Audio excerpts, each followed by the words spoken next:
As I stood here 1 year ago to share my concerns about the negative implications of the TPP, I found a very receptive audience. Now I'm back here today to tell you why I believe those concerns I shared with you 1 year ago were justified, and in particular to encourage you to demand ongoing action against them. This may well be institutional or personal. It is a question for each and every one of you to answer and ask yourselves. As I speak to you today, please keep asking yourselves whether this is an acceptable 21st century trade agreement, because that is how it's being branded and promoted. Is it progressive, inventive, ethical, and wise to trade away the right to health, sovereignty, and environmental protection for the sake of modest trade growth, even though that trade growth is going to be unevenly distributed in our society? Let's remind ourselves that 1 year ago, as a group, without reservation, we expressed considerable concern to the government about the health and sovereignty implications of the Trans-Pacific Partnership Agreement. We demanded an independent health impact assessment. What has happened to our demand? It has gone unheeded, and the government, in the meantime, has made increasingly wilder accusations against us. I urge us as a group to reiterate that demand. As I'm sure you're all aware, the TPP agreement was reached on October the 5th this year. Extraordinarily, before releasing or even concluding the text, the government trumpeted their own victory and celebrated their success with as much fanfare as the All Blacks celebrated their World Cup victory. You could accuse Tim Grosser of believing he was Richie McCaw. However, the most significant difference is that we know that the All Blacks were victorious. It was there for all of us to see and relish. Wasn't it a great moment for our nation? But what about the government and our negotiators? What is their celebrated victory? A number of opinion polls suggest that the public have been persuaded by the government's trumpeted success and the media hype, and they have swung their support behind the TPP. This is even before the text was released. It's all the more surprising that this occurred, even though there were well-publicised concerns around the secrecy of the process, the obvious conflict of interest from allowing corporate representatives to have access and to influence the negotiating texts. There are many potential downsides to this deal. Those downsides include granting considerable privileges to transnational corporations ahead of citizens' rights, the risks to health, to the environment, to copyright law, and to employee protections. But most importantly, it risks our government being harassed in international tribunals in order to frustrate regulations and judicial decisions that negatively impact on a company's interests. Now, I have repeatedly asked myself, how can it be that the public has been persuaded and won in this way? Many of us concerned about the deal, including Doctors for Healthy Trade, a group of medical specialists, have invested thousands of hours in research and public awareness campaigns. I estimate that I have spent 1,400 hours in this work, time I could and should have spent with my family and at work. But to what effect? Have we ploughed the ocean? Let me share with you an interesting experience I had during a recent visit to India 2 weeks ago.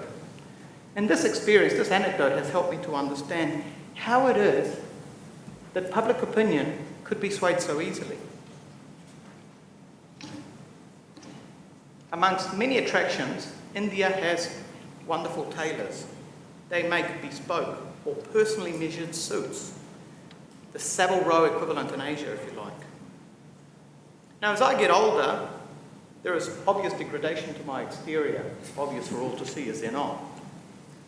I try to compensate for this in practical ways. And I thought maybe wearing a tailored suit would make a big difference. Or as Jerry Seinfeld says, you want to look like a headline. Often when I look in the mirror these days, I look more like the fine print. And we all know the devil's in the detail. And so it was, after a busy day of tourism in India, that I headed off to the local tailor. It was recommended by my upmarket hotel. I made 2 mistakes. One, I was tired and keen to get the matter resolved very quickly.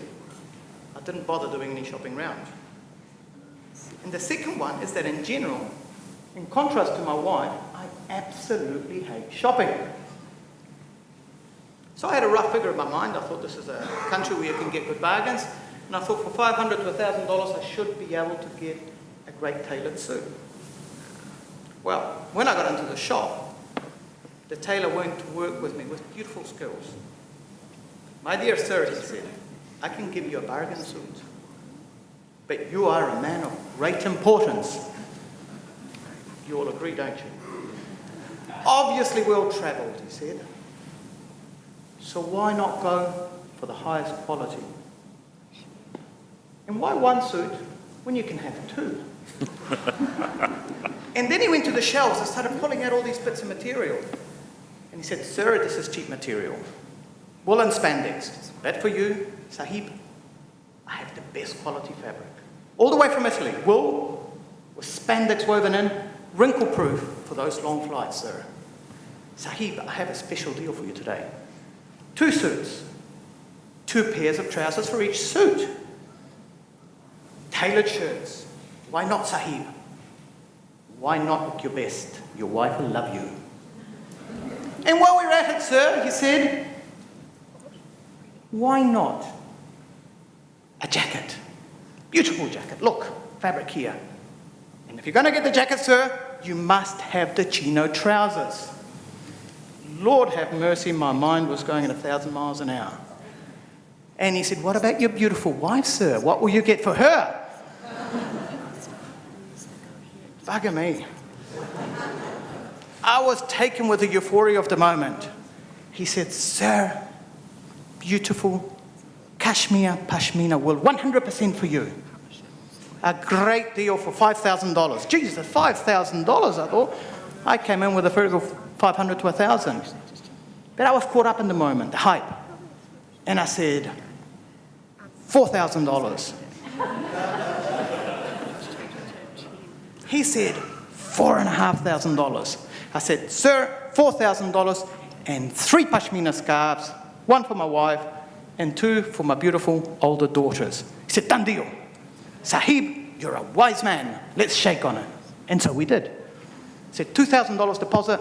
You come in tomorrow for the checkup. I said, no, sir, I'll pay you $1,000. Now, I can tell you later how the story ended, if you wish. But then I thought, this is how the government has negotiated. They've caught us with a hype. There's been no facts. We don't know how much the suits are worth. We don't know what the TPP involves. But all of a sudden, we're all in agreement for it.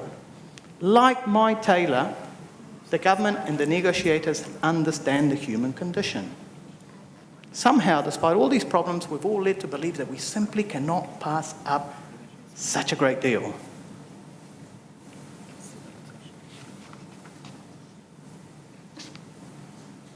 The one important difference is that I can do something about my deal with a tailor.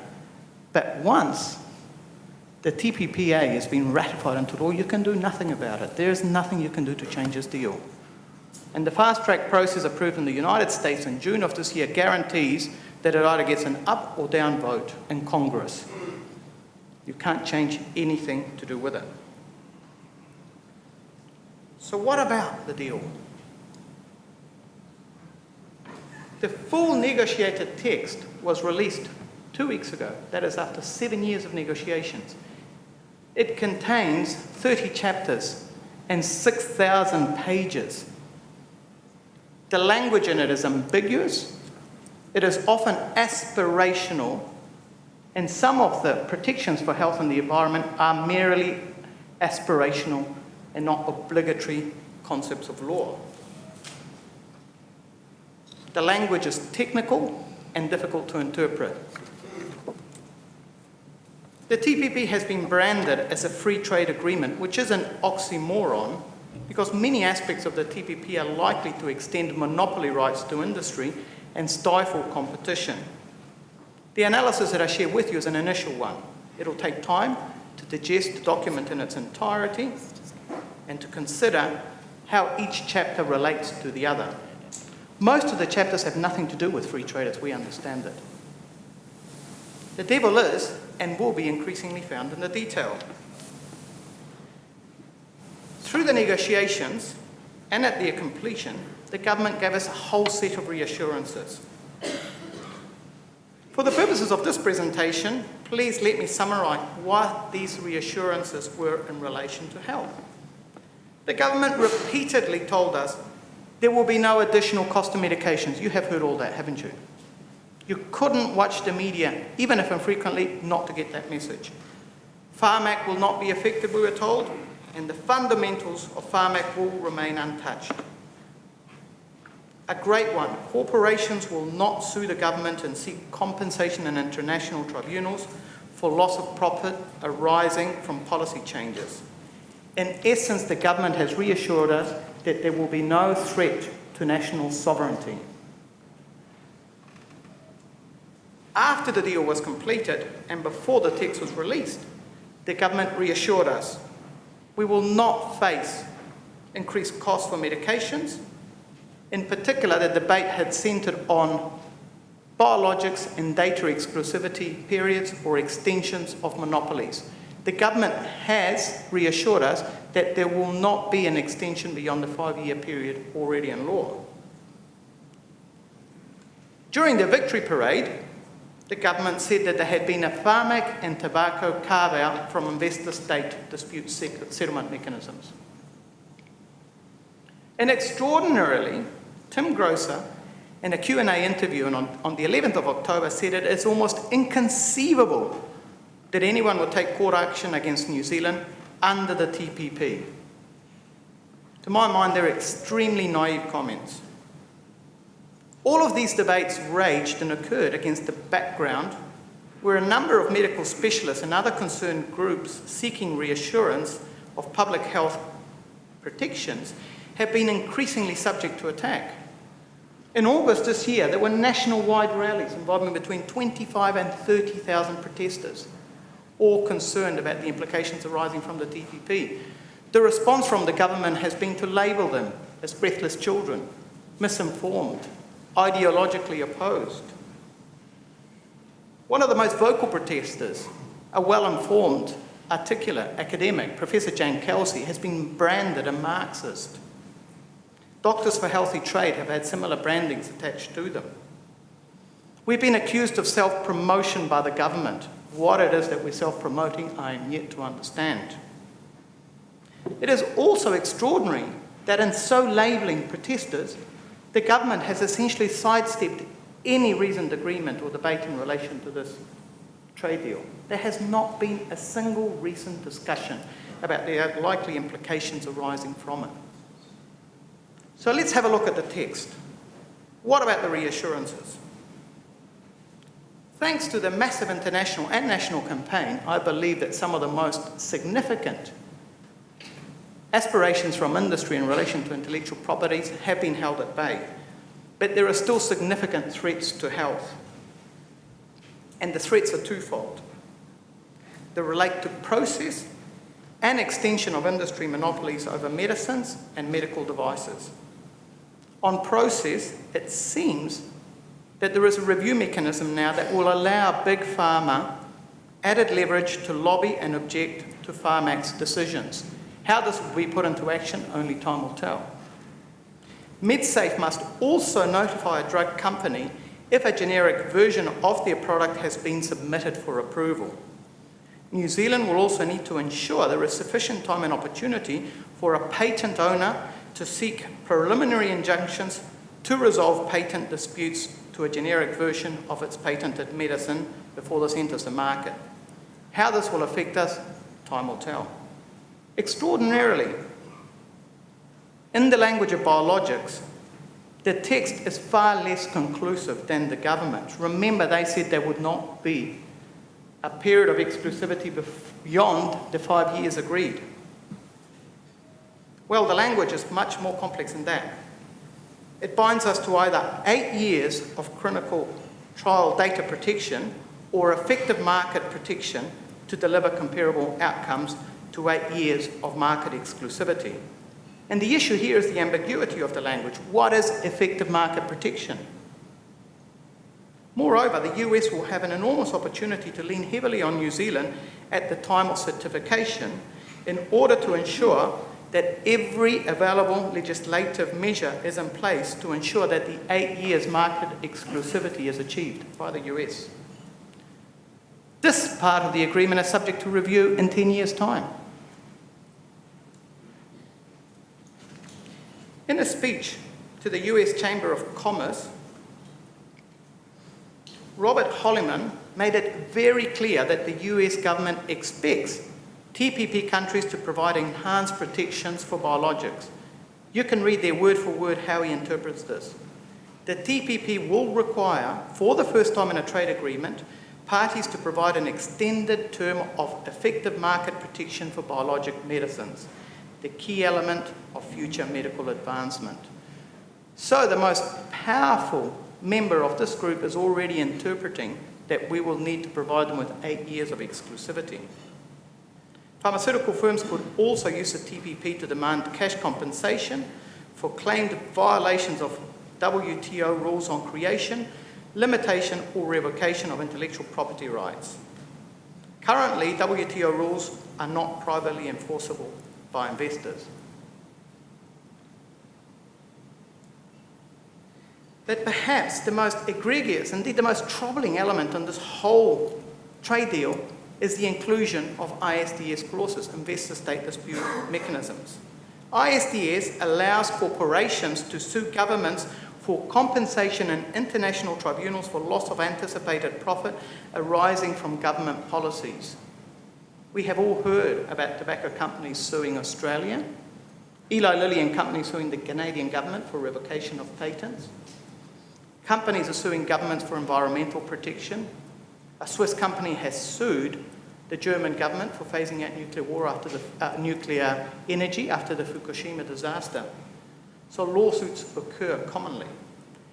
And indeed, the fact that the government felt that there had to be a carve-out for tobacco and pharmac implicitly states that there isn't sufficient protections there.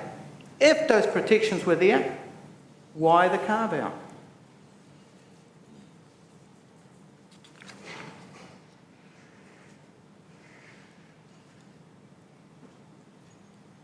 What has happened to ISD claims? Remember what Tim Grosser said. It is highly unlikely that we'll be sued. International experience proves clearly that otherwise is the case. In recent years, there's been an exponential growth in ISDS claims against governments. And what investor-state dispute settle mechanisms allow is for corporations to sidestep the legislation of the host country. So if we have to have ISDS clauses in trade agreements, we have to accept that the laws of our land are not good enough. Do we accept that? Do we accept that the legal system in New Zealand is so weak that corporations need to be able to access international tribunals for arbitration? The criticism of ISDS is huge. A 2010 review by the Australian Productivity Commission recommended that Australian governments should not accept ISDS because there is little evidence that it increases investment and it has unacceptable risks. George Cahell, an international corporate lawyer experienced in ISDS claims, in 2014 told a conference of experts that ISDS is, and I quote, seriously flawed and in my view needs a complete overhaul.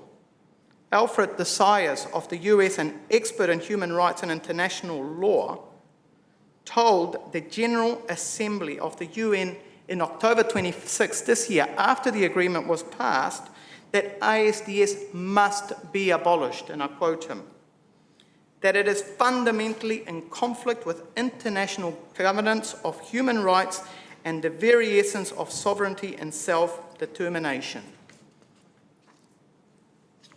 So what about the government's much publicised tobacco carve-out? It is an improvement, and it is pleasing to see that this is occurring, but the whole carve-out reads more like a slice down to me. It has limited scope for protections. It does not even apply to tobacco leaf. The biggest weakness within the carve-out is that it allows a state to elect to deny the benefits of ISDS with respect to claims brought by investors. Isn't that amazing language? You can elect to deny to be sued in an international arbitration court. But you have to do so at every state. So it's not a blanket international rule. A carve-out to me should say tobacco industry cannot sue internationally, applying equally to everyone. The option to elect to deny this option, of course, will put governments and states under considerable pressure from lobbying by interest groups. What about other claims about ISDS safeguards? There is explicit recognition that TPP parties have an inherent right to regulate, to protect public welfare, including in areas of health and the environment. And this sounds great. But it has to be borne in mind that this is stipulated in the preamble section of the document. And this preamble section of the document is not legally enforceable. It's aspirational in nature. It's also clear that while specific legal obligations in the TPP, if they conflict with these aspirations, the legal obligations will prevail. So, for example, the text on the intellectual property chapter requires parties to provide at least 5 years of data exclusivity for biological medications. There are countries that don't have data exclusivity periods. You could say that introducing those is going to cause a major health impact. But the legal side of the document will trump the aspirational side of health protections. The general exceptions rule, which has been used by the WTO to protect health in international agreements, which is weak, we know this historically, is not even mentioned in the investment chapter at all. The technical barriers to trade chapter, which intends to remove or streamline barriers to trade, is likely to cause significant problems. It is likely to preclude us from labelling food and alcohol. There is even an annex in the TBT that stops and limits warnings in relation to the health implications of wine and spirits. The most extraordinary thing above all is that in the whole TPP agreement, climate change is not even mentioned. You will have to agree that climate change is probably the biggest challenge in the 21st century, and it will have massive implications for health and the environment. It is not even mentioned. The environmental protections are aspirational and not obligatory. So to finish, and in summary, there are considerable and unacceptable process and content shortcomings in the TPP.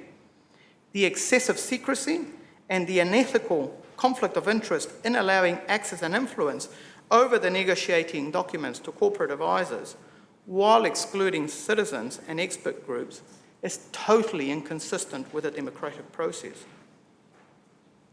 Democracy is not a toy to be roughly handled or broken just because it doesn't suit the incumbent government's agenda. In an almost bizarre twist of events, the High Court in Wellington in October found that the Trade Minister, Tim Grosser, acted unlawfully in the way he elected to reject requests for release of information in relation to the TPP. This request was made under the Official Information Act. This application, as we heard earlier, was headed by Professor of Law Jane Kelsey, and I'm very proud to say supported by the ASMS.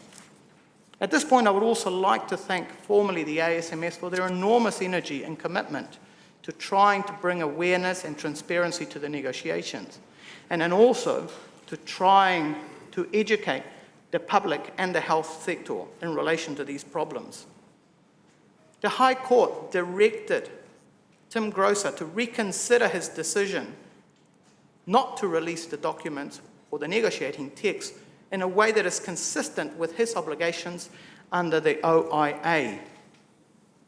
Recently, last week, he has said that he's refusing to do so. Content problems within the TPP means that, contrary to reassurances, the price of medications will increase. And this will occur in an incremental and additive manner. And this will affect those who are most vulnerable in our population. The government will face risk of legal action from powerful corporations, and this will have an effect on our policy space and our sovereignty, and in particular, our autonomy as a nation. In particular, it is my belief that economic growth will be at the expense of widening income inequality and granting excessive power to corporations, including Big Pharma and other sectors with strong lobbying power. And if this then is a deal for the 21st century, what does it tell us about the negotiators and their priorities for the future of our society? I would like to finish by challenging us to ask ourselves whether that is good enough, whether it is acceptable that this is the likely inheritance that we will leave future generations, including our children and grandchildren. Thank you very much for your attention.